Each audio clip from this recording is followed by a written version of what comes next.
Hello. Hello. Welcome to the attic. My name is ChiliPhilly, and welcome to my first ever ChiliPhillys Not Tutorial. Essentially, over the last 7-8 years I've had my Instagram, people have always asked me to do video content showing them how I do my work and how to do different things. And so I guess after the last few years, there's no better time to be doing than right now. I don't know if I'm allowed to swear, so I'll that out. But essentially, I'm doing YouTube content now. Woo! They're called not tutorials because I don't want anybody to expect them to be, step-by-step process videos, like showing you exactly what I did. Essentially, I'm just going to be showing you my artistic practice, what I do to make the things I do, and give little hints and tips along the way. And so I'm going to be doing a range of things. I'm not just going to be doing crochet hats, but they will be all done from the comfort of my home and this attic and wherever else. I think the second video, sorry, spoiler for the second video, but I don't do an awful lot in the attic because right now it's summer, it's boiling hot. I can't tell if you can see how sweaty I am, but the sooner I can get this video done, the sooner I can get out of the sauna. Woo! But for this first video, of course, I have to start off with a crochet hat. And the thing that I really wanted to make over the last few weeks, especially since we come out of lockdown, is to do a cinnamon donut hat. So I think it's just from watching lots of baking videos on YouTube, but I was craving cinnamon donuts so much. And I still crave them all the time. And they're just like cheap and they taste great. And I just love when they're a little bit crunchy and really soft and ugh. And I've done so many donut things before. I think I made a few hats and then I made a full outfit. And so I'm fully well experienced in making this sort of thing. And so I was like, I want to make this. And for this first video, I think it's an easy shape. It's an easy thing to do. I can show you guys so easily. So I actually filmed like a full 2 hours of me creating this other tutorial, I guess. And the funny thing is that the audio was awful. Like, I think I forgot to click on the microphone when I started recording it, so it's bad. So I'm actually just going to be narrating over the top of this other video, which I think will be the format going forward. So I started with yarn I already had. So one of the things over the last few years is I realized I hoard a lot of yarn, so I definitely need to start using what I have instead of buying more stuff. And because of what I do, so much of it is that sort of like earthy tones of brown and yellow and then like red and stuff like that, white. And so I already had the colors ready to be making this cinnamon donut hat. But I also had in mind that, I couldn't use it all one color because I think I would run out of yarn, and I don't know, didn't want to have to go to the shops to buy more yarn. So I guess I had in my mind that I was probably going to do stripes. Stripes of 2 different colors that were pretty similar, and then incorporate a strand of white to sort of give it that sugar-coated look.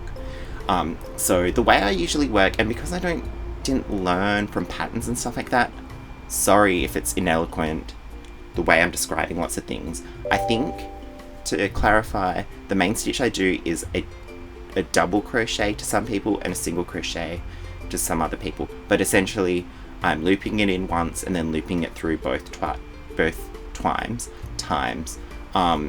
So whatever that is to you, that's what I do for basically everything. But essentially, I always have in my mind that my head is however many stitches around, and then that's the basis of which I build a lot of my stuff off. And when I first started, I was doing 80 stitches because my head is humongous. So let's just say I started off with 80 stitches. 80 stitch ring, went around that ring 5 times to create sort of like a headband. That was the inside of the donut. I selected this darker brown because it was going to be inside the donut anyway, and when I wear it on my head, you're not going to see it. So I didn't want to waste yarn that I knew that was going to be very important for the outside on the inside. Once I made my ring, because it's 80 stitches, I don't know, I see everything like maths, I see everything as shapes. So, you know, if it's 80 stitches, essentially you're going to build the ring out like a hexagon. If it's 60, like an octagon. No, I flip it and reverse it. And so, because it's 80, you know, divide it by 8, 10 stitches, build it up to 12 stitches, build it up to 14 stitches, and then that will eventually get up to whatever size. Actually, wrong. Essentially, the way I think about it is like, so that was 80 stitches, divide it by, you know, 10, so everything's 8, and then build it up as such. So, you know, 8 to 10, 10 to 12, and then that's all by 10. So then you'll end up with a nice ring that's 120 stitches around. And then obviously between every increasing row, I just did a, you know, single crochet into each one just to make it, build it out nicely. So yeah, so that's essentially what I did. And the best thing is with doing stripes is that when you alternate, one color will always be the increasing stitches or decreasing stitches, and the other one will always be just the single stitch into each one. So it kind of is pretty consistent in that way. But basically, ring, build it out from 80 stitches, built it out to 120, and then did single stitches straight down.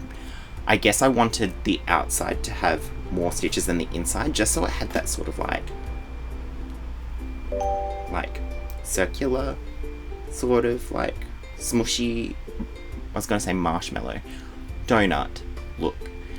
I probably did a few, maybe 7 or 10 or something like that, stitches on the outside before I started decreasing in the exact same sort of mathematical way of deducting to, at the beginning, to every whatever stitches. Wow, this is great. Describe. And then once I got back into the inside, I got my stuffing ready and then started attaching it to the ring. You could just sew it together. I do this thing where I crochet it closed by, I learned it from, I think, a rando Instagram account that was like Russian or something. So it was just something that was just visual and I couldn't read what it said, so I didn't know what it was. But essentially, I'm crocheting and then looping it through the other side's loops and then crocheting it, so you're essentially just like attaching them via themselves. I don't know, that doesn't really make much sense, but I'm crocheting it closed, I'm not sewing it. And as I'm going, stuffing it. I guess I use lots of polyfill, but this time I was also kind of using some scraps of fabric that I was using, because I don't know, for this, it's just a hat that will probably only exist in a, like, it will sit there for, so it didn't matter what I was stuffing it with. But usually I use stuffing from pillows that are cheap. That's only because, like, before, at one point in time, going to a store that had cheap pillows was closer than, you know, going all the way out to whatever store to buy a giant bag of polyfill. So yeah, pillows were my way of getting stuffing, and now lately I've just been using scraps of fabric because I'm trying to use as much as I can. I don't want to keep buying new stuff. But yeah, all attached, all stuffed, put it on my head. Actually, I'll go get it. Ta-da! Oh my god. It'll clean up the sweat from my forehead. Ew, I just did that in front of the camera. But yeah, so this is the completed hat in this video. So yeah, so you can see that things I would change. Let's do retroactive change things, blah blah blah. I probably wouldn't have used the brown. Actually, I just realised the brown, I did end up using the brown in the stripes. So these are fill annotations. I did use the brown in the stripes as well as the inside. But I think maybe I would have picked another lighter colour to alternate on the inside, just so it didn't look too jarring. Because you can't tell on the, once it's on your head or around your, oh yeah, you can when it's around your neck. But when it's on your head, you can't tell. So that's alright. If I had more yarn, I probably would have made it bigger, just because this looks like a bit of a like skimpy donut. Like, this is really tiny and small. I would want like a big chunky one. What else would I change? But overall, I do like the effect of the outside, like, especially from a distance. You can't really tell it's striped. It just looks textured. And other than that, I liked it. I like it. Like, it's great. So that's the end of the the annotations. But yeah, that is how I made this crochet donut for my head. And that is the end of my first YouTube video. Thank you guys so much for watching this. Obviously, over time, this is going to get better, but once I figure out the format of this, it's going to be great. There are so many little things that will change.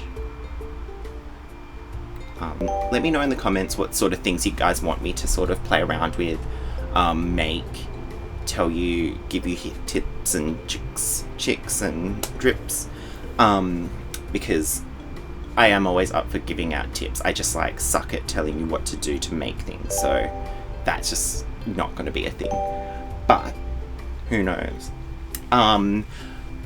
I think I plan on uploading these on Fridays, so if you do want to approach any of these sorts of projects, you can over the weekend. Please comment anything you want to see me try out. Like, even if it's materials, if you want me to tackle a certain type of food, or even if it's just something wearable. It doesn't even need to be crochet. I think I'm going to do some videos where I don't crochet, because unfortunately I kind of don't want to always be crocheting. And yeah, like, comment, subscribe, those are things, share, and yeah, I guess, where's my book?